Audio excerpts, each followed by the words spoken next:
How would you like a 15% discount to my daily email, the stack of stuff, the show notes, discounts to the conference, all of that? All you need to do is text the word show to 33777. You'll get the annual subscription with a 15% discount to my daily email. You'll get the stack of stuff, the links to the show notes, discounts to the conference, and so much more.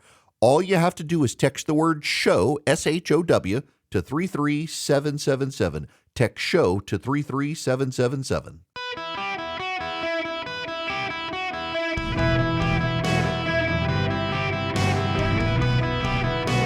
Welcome to the Eric Erickson Show podcast, Hour 3. Hello and welcome. It is Eric Erickson here. The phone number, 877-973-7425. If you want to be on the program, thanks for the emails on a car for my son, including Joe, yours on the Toyota, and it's the redesigned four-cylinder. That's good to know.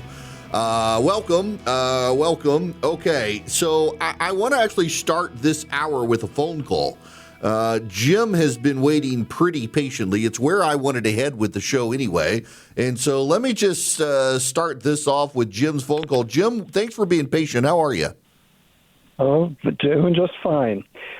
I'm really fascinated by the fact that Hillary Clinton is thrilled with Donald Trump's peace plan, and the squad is totally quiet. And that's, for a lot of reasons, that's a blessing. But that leads me to wonder, what could this possibly mean for the Democratic Party? Could this possibly, I don't want to get ahead of myself, but could this possibly strengthen the moderates and start easing out the wokes?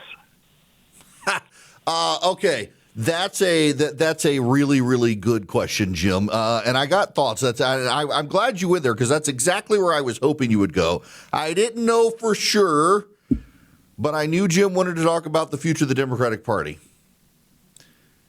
Let me just reset for everybody for this hour of the program. We have a government shutdown right now. In Washington, D.C., nothing is happening. In fact, the Democrats have left Washington. The Senate's not even meeting. The Democrats have a fundraiser in wine country in California. And where's the president? Commanding the stage in the Middle East with a peace deal. Remarkable. The Democratic Party is largely held hostage by the progressive donor class and base. There's a Swiss billionaire, I can't remember his name. He's kind of the next George Soros. He is funding a lot of progressive causes in the United States. I think one of the worst things to happen to the Democratic Party is the rise of Alex Soros and George Soros. And by the way, I'm going to talk about Alex now. And, allegedly could get me in trouble because the Soroses now own some of the radio stations I'm on. But it's just the truth here. And Alex, I think, should probably listen and he could learn something, whether he likes it or not. Alex Soros is a billionaire, son of a billionaire. Whether they like it or not, they don't live in the real world. I want to pivot to Taylor Swift. My kid would be proud of me. So, Taylor Swift has a new album out. I have listened to the album. My daughter, who is 20, is a little bit put off by some of the sexual innuendo in it. But also what I noticed listening to it is that Taylor Swift no longer writes music that is very relatable to your average person. She talks way more about the fancy drinks and the private jets. And I want to talk about the private jets.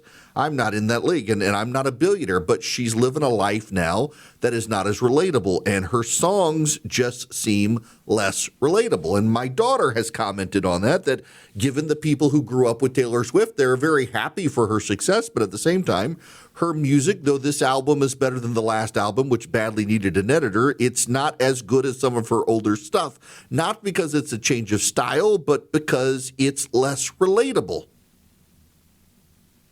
As she's become exceedingly wealthy, and she now, by necessity, lives in a bubble. I don't actually want to be a billionaire. I would love to have like $100 million and live off the interest. one of you wants to die and give me all your money, I will gladly take it. I don't want to be a billionaire, though. I think it'd be deeply corrupting to my soul to be a billionaire. 100 millionaire, could buy land, build a house, take my family to Hilton Head, to Sea Pines, to the beach when I wanted, and not have to go through airports anymore. I'd be totally fine with that. We'll see what the lottery brings. The good Lord and long-lost dead rich relatives. But even I'm not an exceedingly wealthy person, have more and more had to get into a bubble. I get a couple thousand emails a day. I get over 100 text messages a day. I have, in fact, Philip was laughing at this the other day, I have 719 voicemails on my phone right now. And good luck leaving me a voicemail. I mean, I read the transcript now that they read the transcript, but it's these days by necessity. Because I right now, so I get my inbox, just so you know, to zero every morning. I delete every spam, every email I've checked. I have 201 messages, emails right now. I have 191 text messages right now, today. A lot of people flood the zone. And when I travel now, more and more, I have to have security with me. So I know I'm in a bubble. I still do my grocery shopping. I still check my mail. I still do yard work. I still do all that stuff. I still drive my kid to school. I still cook for my family. I don't have anybody who cooks for us. I don't live in that world. But I can also see how isolating it can become. I have friends who are billionaires. And they live in a completely different world. And their kids are in a world unlike anything you and I will relate to. And they think they relate to you and me, and they don't. One of the worst things to happen to the Democratic Party is to come and control under the influence of Alex Soros and now the Swiss billionaire, because they don't live in a world that is relatable. It is perfectly fine for Alex Soros to think America needs to rethink crime and hire more social workers than police officers, but the reality on the ground is it makes towns and cities war zones. And Alex Soros never has to worry about it because he can afford the private security and the fancy penthouse suite that he lives in and the private jet where he doesn't have to go through the airport. He doesn't have to see the homeless people asleep on the benches. He can alienate himself from society by design, and you can't. And one of the worst things to happen to the Democratic Party is it became such a party of the wealthy, even though as they blasted the Republicans as the party of the rich, the wealthy Democratic donors from Hollywood and New York and Miami and Chicago and Los Angeles, that they don't live in the world that you and I inhabit. They haven't been to the grocery store in a very long time. They haven't had to send their kid to a public school in forever. They haven't had to drive on the highways far. They've never had to take a family road trip where they loaded people up in the minivan and drove to Gulf Shores, Alabama. They don't know what it's like. And so they set the policies and advocate for the policies in a Democratic Party that is more and more removed from the life you lead. Those of you out in Sacramento listening right now on KSTE, the Democratic Party is convening north of you. Let me pull up my map here.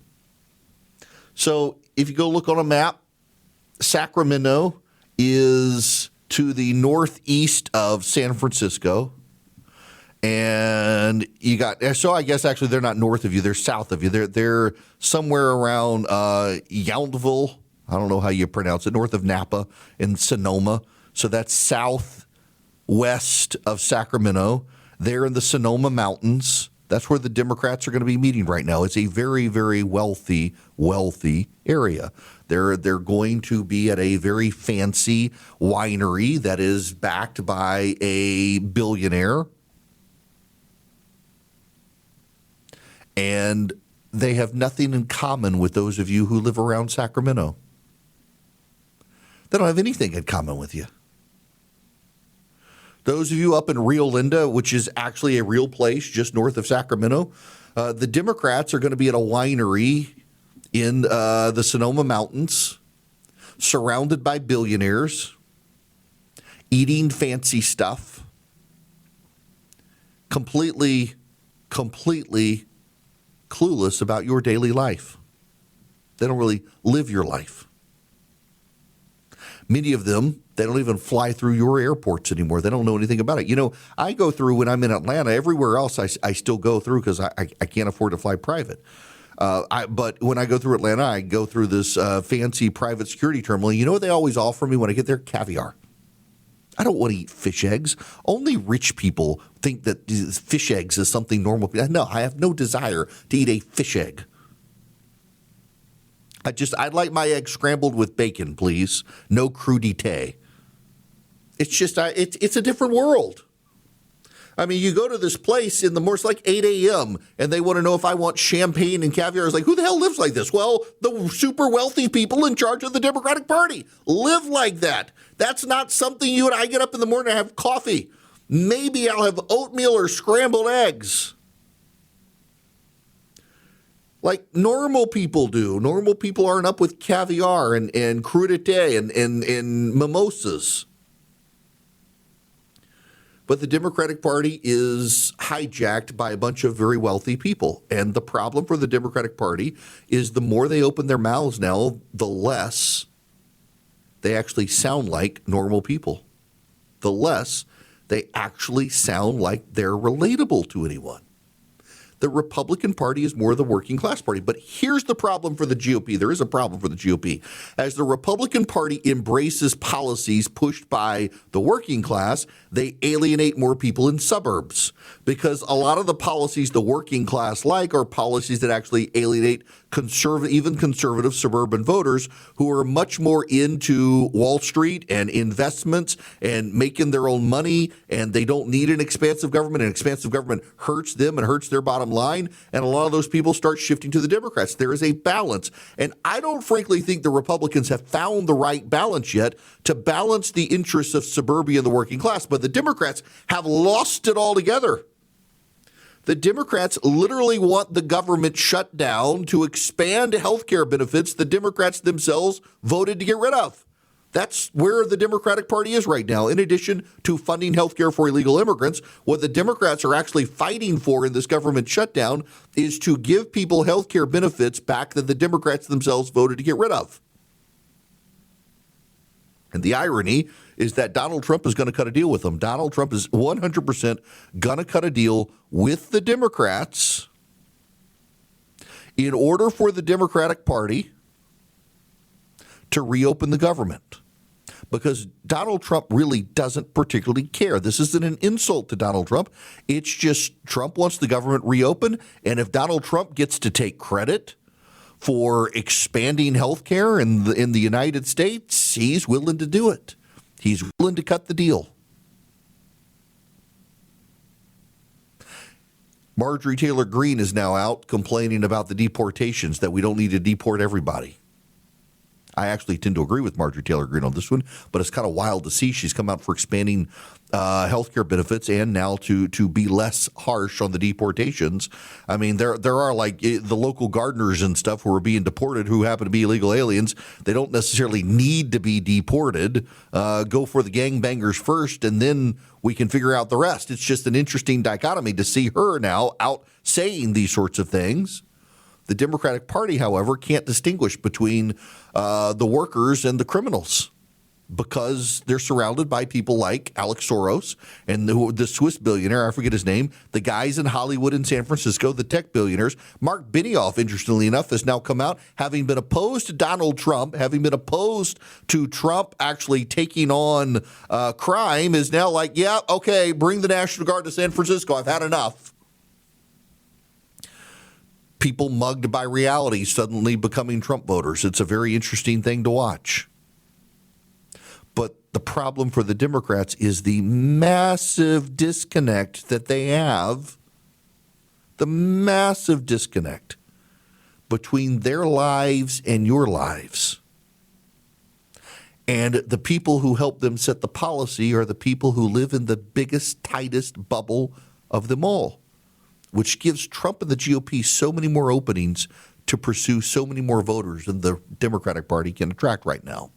Boll & Branch kindly sent me a new set of king-size sheets, and I'm happy to get them, but I'll tell you the truth, I've already got Boll & Branch sheets that I've had for about a decade. They are so soft now. They haven't frayed. They haven't worn out. They've just gotten really soft. They're made of the highest quality, 100% organic cotton. They're very durable, and right now they've got limited edition fall colors for a deeply comforting bedroom, and they come with a 30-night worry-free guarantee, and I'm telling you, the more you wash them, the softer they get, and they don't wear out. I've had my set of Boll & Branch sheets for almost a decade. You can start building your sanctuary of comfort this fall with Boll & Branch. For a limited time, get 20% off your first set of sheets plus free shipping at bollandbranch.com/Eric. That's Boll & Branch, BOLLAND branch.com/Eric, ERICK. Save 20%, unlock free shippings, exclusions apply, and you get those great fall colors right now. Hello there, welcome. It is Eric Erickson here across the United States. The phone number is 877-973-7425.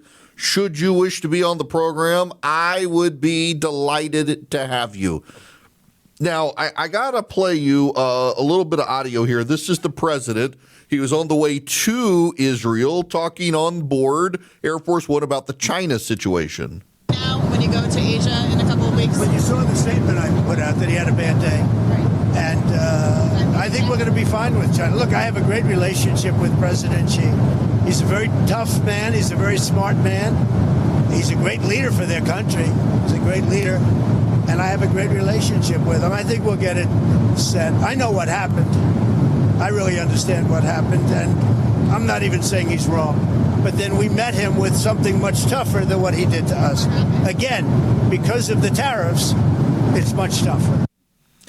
Now, it appears there may be some misunderstanding now that China was imposing export controls on rare earth minerals, and now there is some suggestion that there was bad translation, that they're still going to allow the American military and American companies to have access to the rare earth minerals. They just wanted to oversee the export instead of allowing the export unfettered by regulation.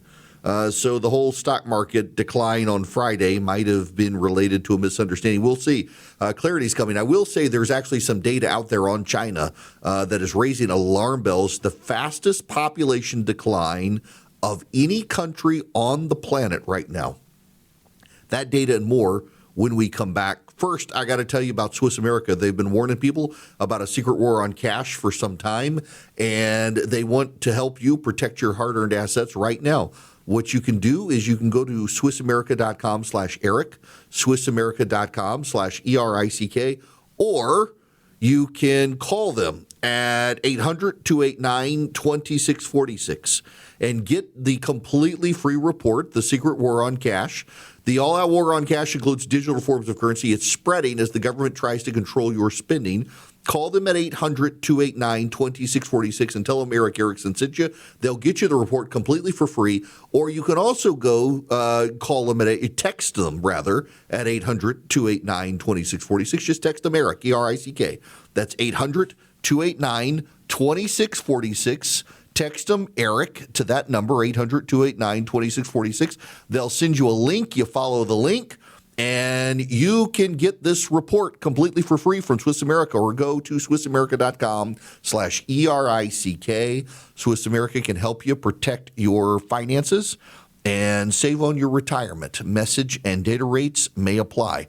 When we come back, this new data that's out there on China and its population decline and the real concerns that are showing up in the data, I've got it for you. It should kind of worry the people in China.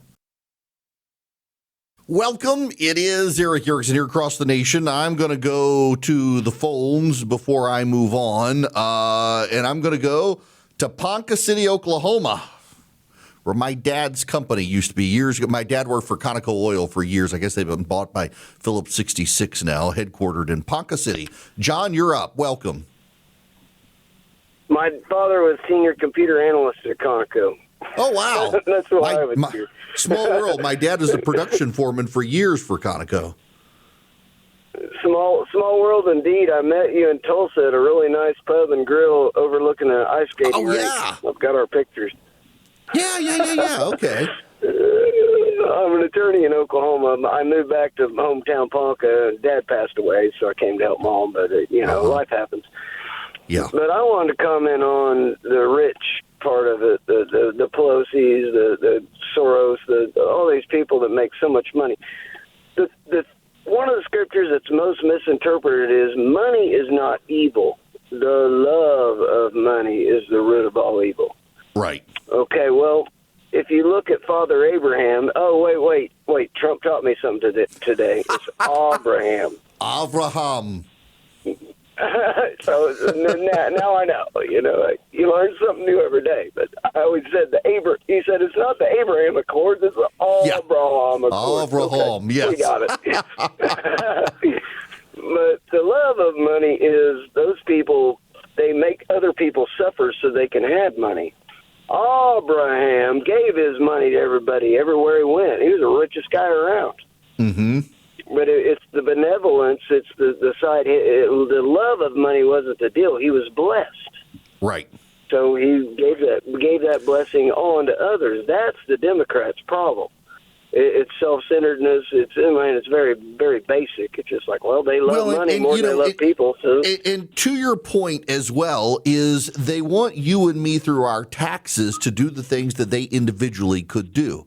The number of times I hear a Democrat say that Jesus would be a Democrat because of social policies, are like Jesus would be giving away his own money. He wouldn't be expecting the government to do it. And the Democratic Party platform right now is that it is compassionate for the government to take care of the homeless as opposed to these Democrats giving money to a nonprofit themselves to be able to take care of the homeless. They don't want to do it. They want the government to do the stuff. That's right. And a dear friend of mine, a fine Christian brother, a good friend, but he was a Democrat. And I was like, look, Jesus was telling us as individuals to care for the elderly and the children and the poor. He wasn't telling me to give my taxes and let the government do it for me. He was telling me to do it. Right. That's between me and God. Yes. Not the government. So they get the government. They use our money to do their benevolence. Well, that's crap. Yeah. That's not benevolence at all. No, and in fact, we have worse outcomes because of it. Look, John, I'll let you go there, but thank you. Thanks very much for calling in and for listening up in Ponca City. John is right in this, and it drives me crazy. I mean, Jesus said, render unto Caesar what is Caesar's. The government taking care of the homeless, we got more homeless. The government taking care of the poor, we got more poor. The government taking care of your kids, they're dumber graduating from school. I mean, it allows us to abdicate ourselves from the situation where we can actually twist it and say, we're not our brother's keeper. That's the government's role. No, you are your brother's keeper. But we can say, well, that's why I pay my taxes. The number of Democrats out there who just say, well, we got to let the government deal with it, as a way to abdicate and say, I'm just going to raise your taxes, you people, and we'll let the government take care of it so I don't have to get my hands dirty taking care of the homeless person. No, you're the ones who are supposed to do it. And by the way, as an aside, this is why Christian evangelicals in America still, to this day, give more to nonprofits as per capita than Democrats do, because the Christians are commanded to tithe in Scripture, and so they do. And the left are like, well, we'll just raise everybody's taxes. I don't want to give up my money. I work too hard for it. That's what, Soros gives his money to political activist causes. He's not helping the homeless. He's making the problem worse with the political activists he's supporting. We'll stick with Oklahoma City now. Michael, you're up next. Welcome. Hey, Eric, how you doing? I love listening to your show. Thank you. My question is, people like Chuck Schumer, Nancy Pelosi, and these other high-powered senators and Congress people, how do they get so much power? It seems like, Chuck Schumer is controlling every decision that's made by the Democratic Party. How can we tamp down those individuals if they're supposed to be, individually representing the rest of our our country, how do those individuals have so much power? That is a great over the question, policy? Michael. I happen to know the answer. The rules of the House and the Senate allow it. So under Article 1, Section 3, the House, I think it's Section 3, and the House and the Senate get to set their own rules. That's why the filibuster is a thing. It's in the rules of the Senate. And so because of those in the House, it's so crazy in the House. It really is majority rule. And with the Republicans in charge, the Republicans can get anything done as long as all the Republicans stick together and get something done. In the Senate, every senator is technically equal. The difference, however, is that by tradition, it's not a rule. This is a tradition in the Senate. By tradition in the Senate, the leader of the majority, in this case John Thune, is recognized above every other senator. When he stands, he gets called on first. And by tradition, the second person to be called on is the leader of the minority. It's not a rule, it's a tradition. Any senator technically can be called on in the Senate at any time and make any motion and do anything, but by tradition, both sides delegate. And it is that tradition that governs in the Senate. Now, in this particular case, the reason that Schumer is so powerful is that by rule, not by tradition, but by rule in the United States Senate, you have to have 60 senators vote to close debate. Remember the design of the United States Senate. This is it drives everybody crazy when they don't get their way, but actually works well. It slows things down, which is actually, I think, what we should actually want as a society. Under the rules of the United States Senate, every senator gets to speak once before debate can be closed. Closing debate off in the Senate is called cloture, or calling the question under basic parliamentary procedure. Under the rules of civil procedure for parliamentary rules under Robert's Rules of Orders, to invoke cloture, to call the question, you got to have 2/3 of the people agree to close it, or there just be no objection, and you can close debate. In the Senate, you have to have 60 out of 100 people, a 3/5 majority. The Democrats are refusing to give their consent to close off debate. To get that debate closed, you got to get 60 votes. Or remember what I said? Every senator gets to speak once. So what happens if every senator gets to speak once? If every senator gets to speak once, the Senate can then close off debate by majority vote. But here's the catch. When a senator speaks,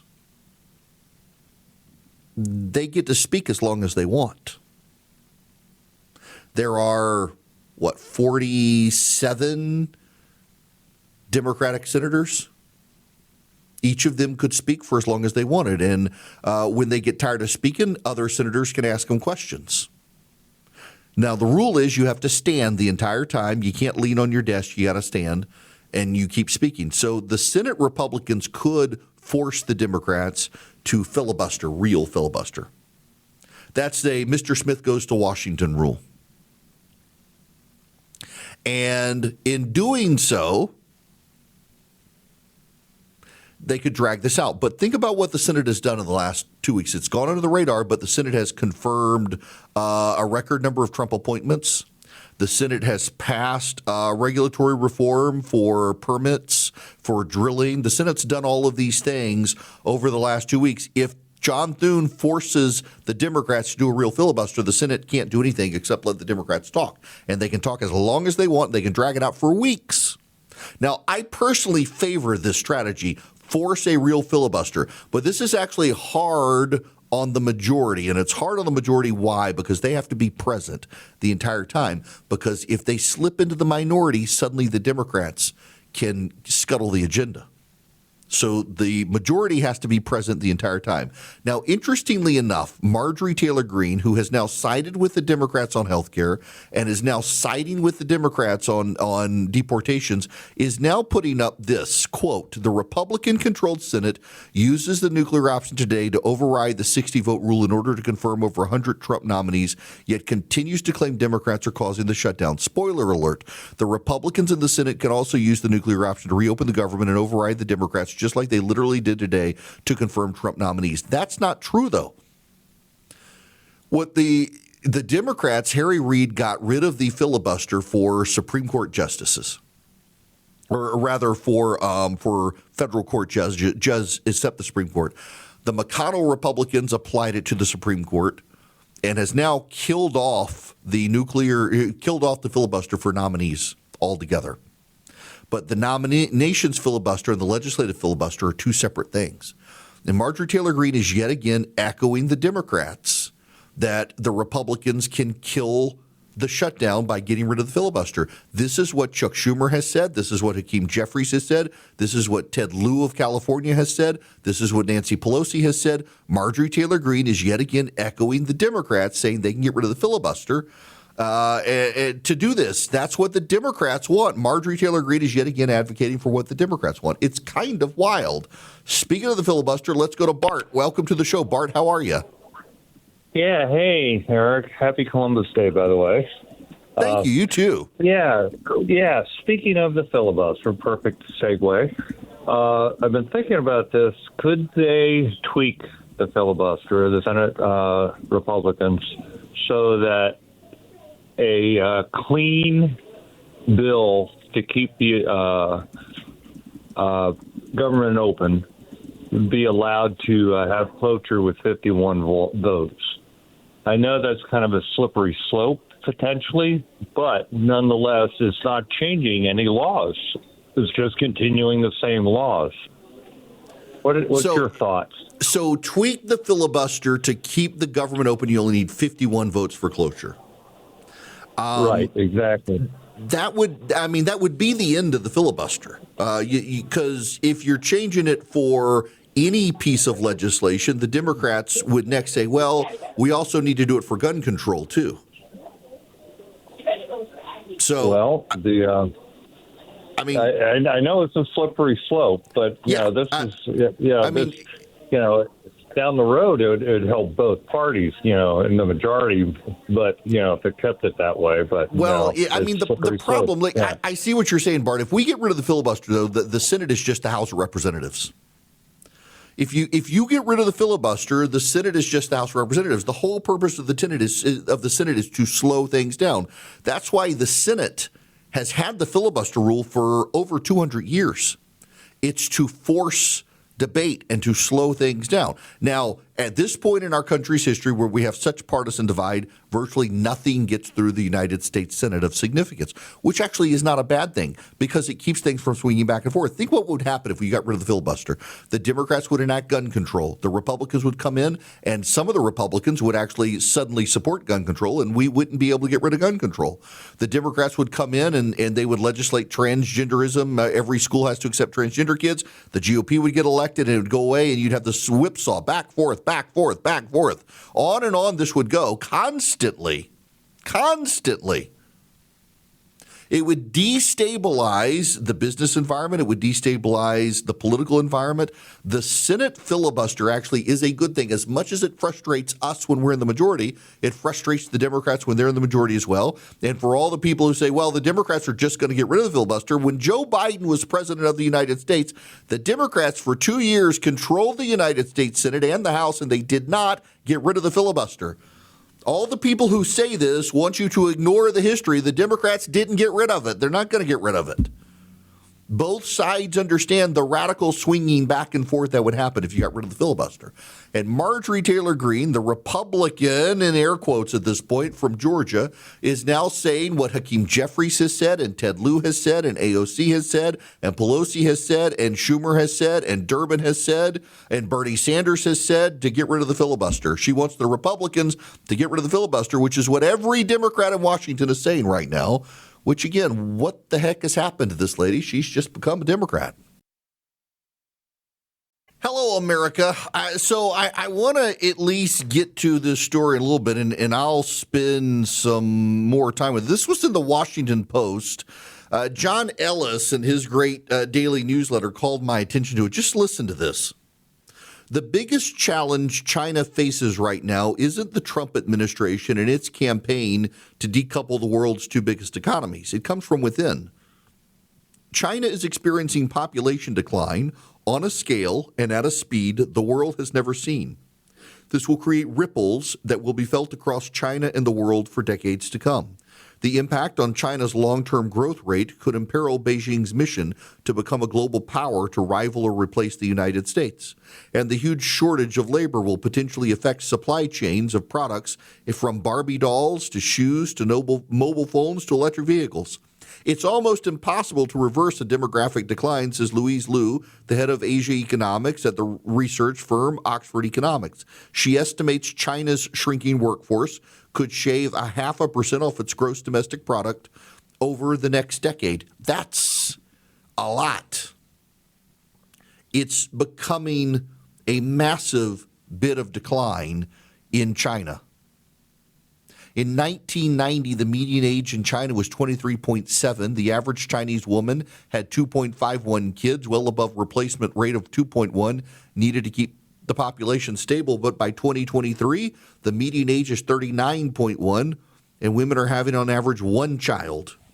China's population peaked at 1.4 billion and is in rapid decline. By 2050, China's population will fall to 1.26 billion.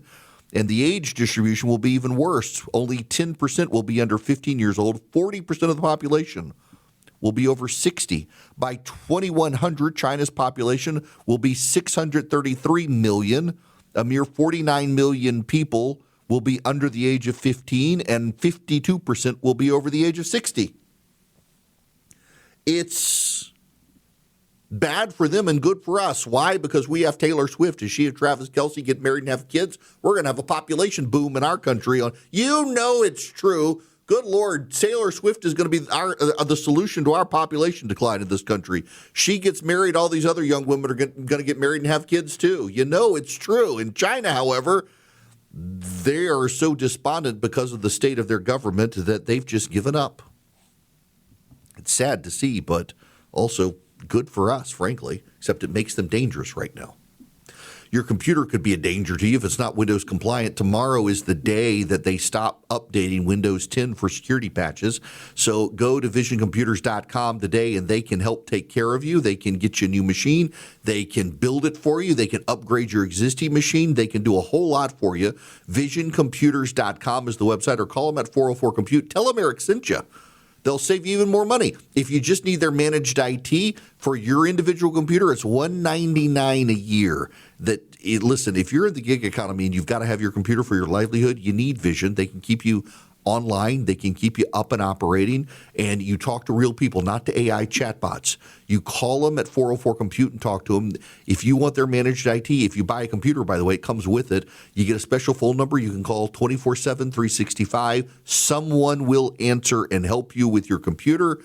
Call them at 404-COMPUTE. Tell them Eric sent you, save some money. Visioncomputers.com. They can help you grow your computer system. They help you with your business. They can do so much for you. Visioncomputers.com. Talk to you guys tomorrow.